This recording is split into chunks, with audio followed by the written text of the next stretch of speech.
Olá pessoal, tudo bem? Estamos aqui para mais um vídeo. Esse é um primeiro ensaio que nós vamos falar sobre o tema. É um primeiro ensaio introdutório. Depois a gente vai ver se fica melhor escrevendo um texto. Nós vamos falar sobre o politeísmo enquanto salvador da humanidade. Vamos dizer que esse seria um título: politeísmo como mãe das crenças humanas, pai e mãe das crenças humanas, e o politeísmo como salvador da humanidade. Os dois títulos caberiam porque a gente quer abordar. Então, a primeira coisa que a gente quer perguntar, é se as pessoas acreditam em Deus ou não.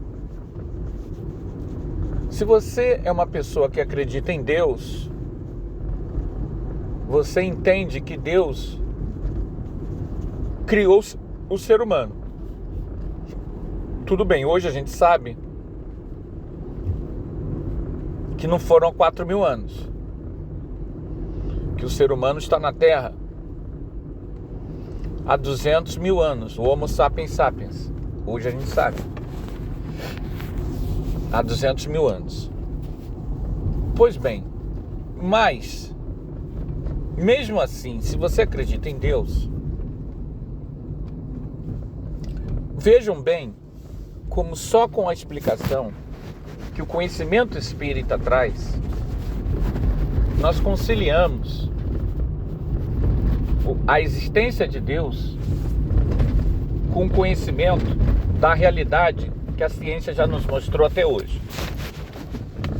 E como a gente deve tomar cuidado ao criar preconceitos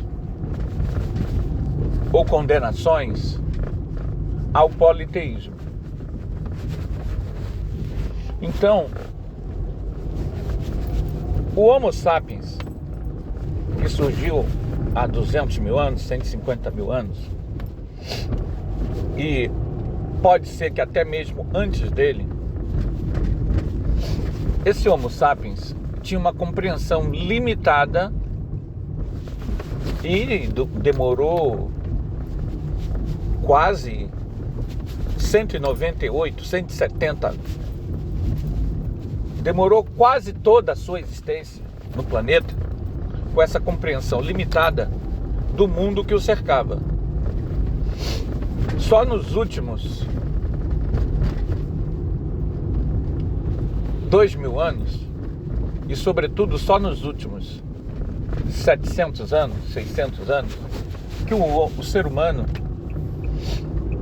entrou na era da pesquisa científica. Então,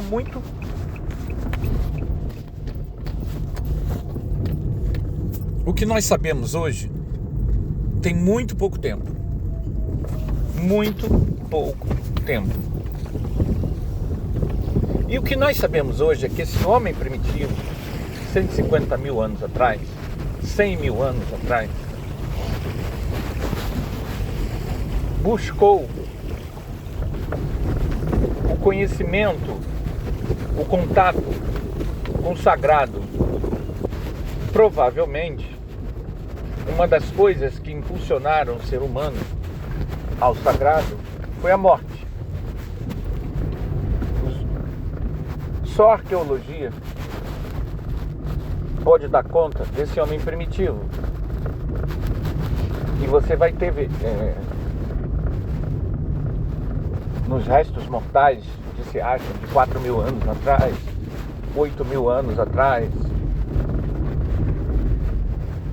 percebe-se que uma das características do ser humano, do nosso ancestral primitivo, era algum tipo de ritual relacionado à morte.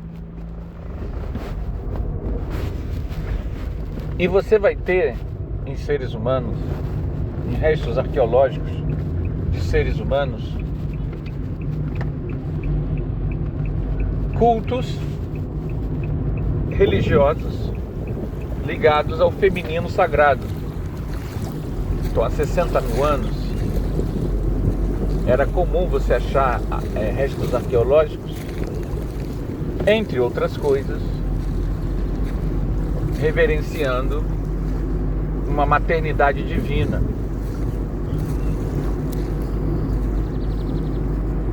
A natureza e os animais. Daí nós percebemos que a religiosidade, ela foi fundamental para que o ser humano sobrevivesse. Essa religiosidade era a única explicação que o Homo sapiens tinha para continuar vivendo, visto que o ser humano, ele precisa ter razões para viver. O ser humano é um ser que pensa, raciocina. E se ele começa a ter tragédias, perdas, e não encontra explicações, ele começa a entrar em depressão. Então a religiosidade, ela vai ser um fundamental para dar sustentação emocional e espiritual para esse homem primitivo. Além disso, o conhecimento espírita nos informa que diversas formas de sair do corpo, expandir a consciência em desprendimento espiritual ou dupla vista ou êxtase, seja através de danças, seja através de ingestão de algum alucinógeno, um cogumelo, alguma coisa assim.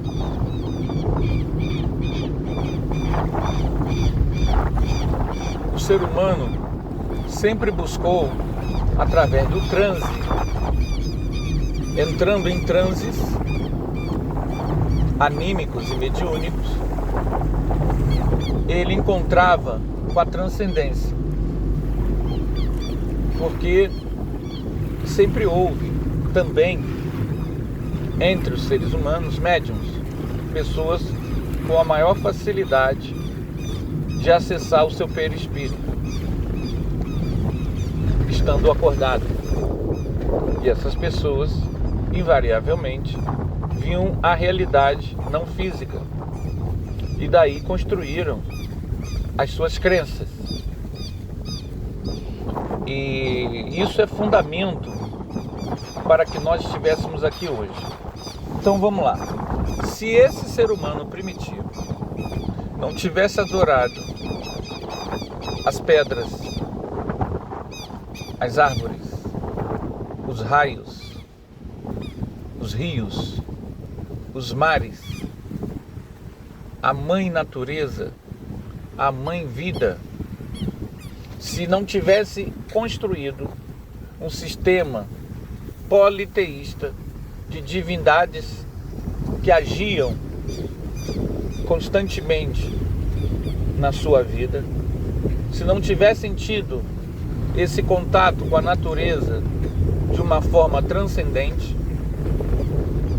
se não tivessem construído o politeísmo, ou seja, o contato com o sagrado através de um número impressionante de deuses, se eles não tivessem feito isso, nós não teríamos sobrevivido, porque esse ser humano que raciocina e pensa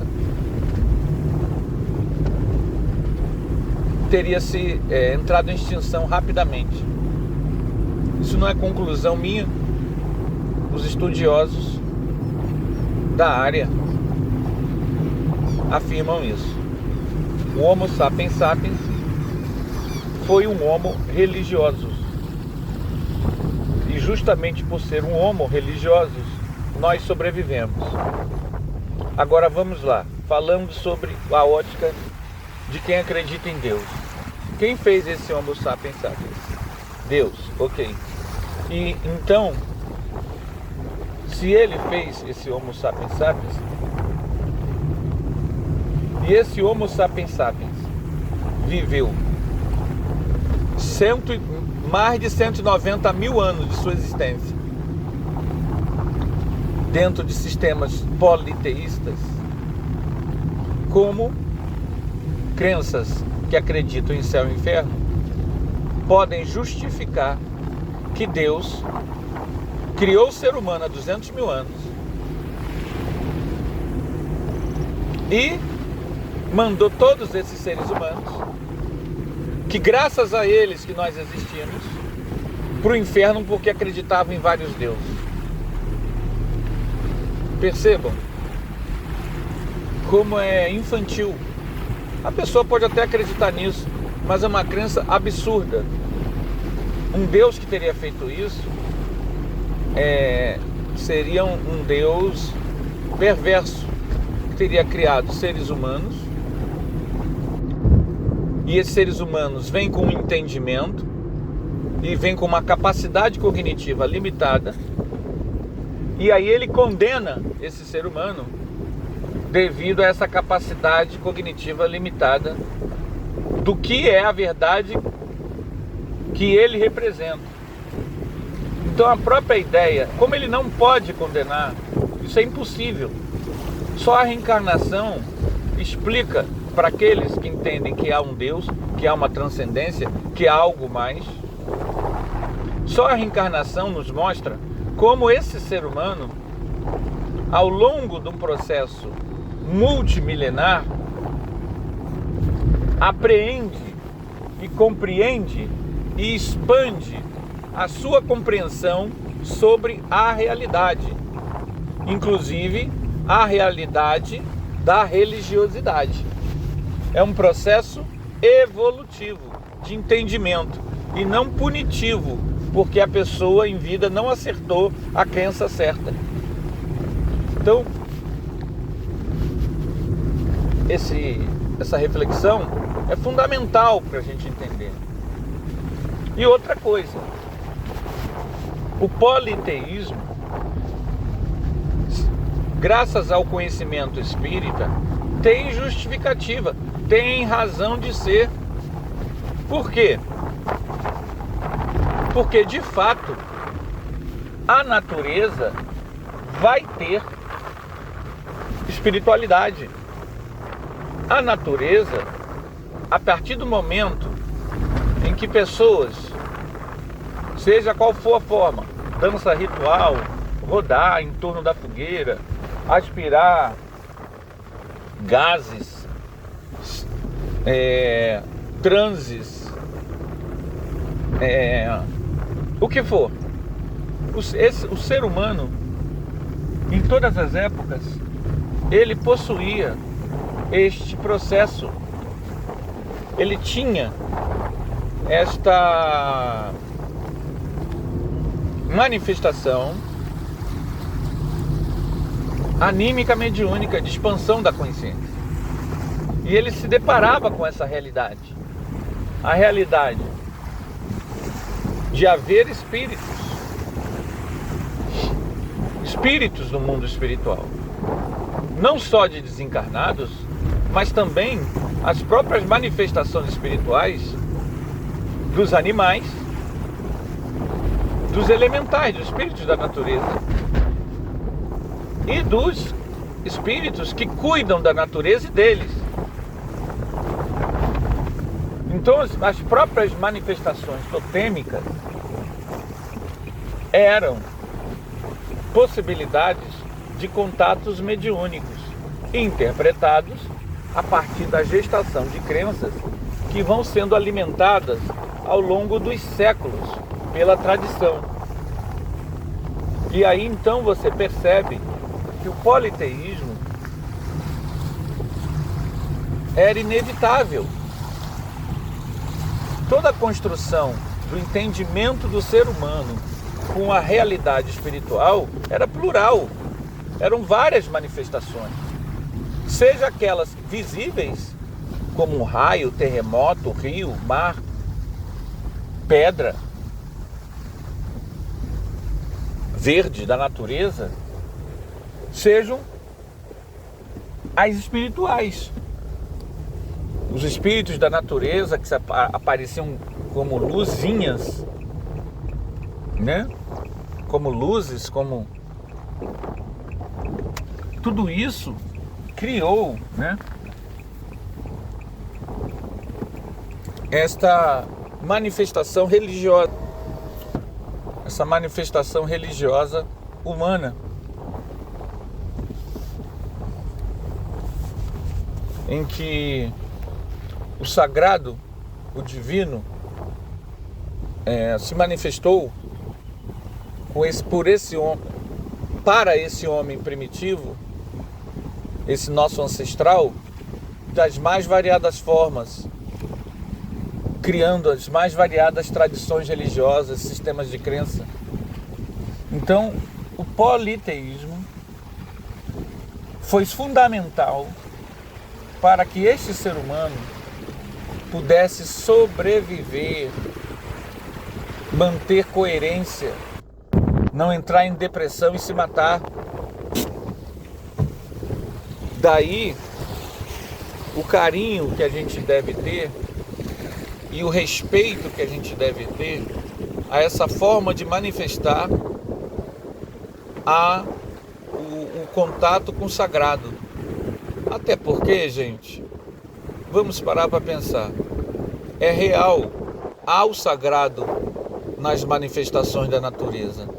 Há seres que coordenam as manifestações de toda a natureza, de forma oculta, obedecendo regras e sistemas, mas elas existem.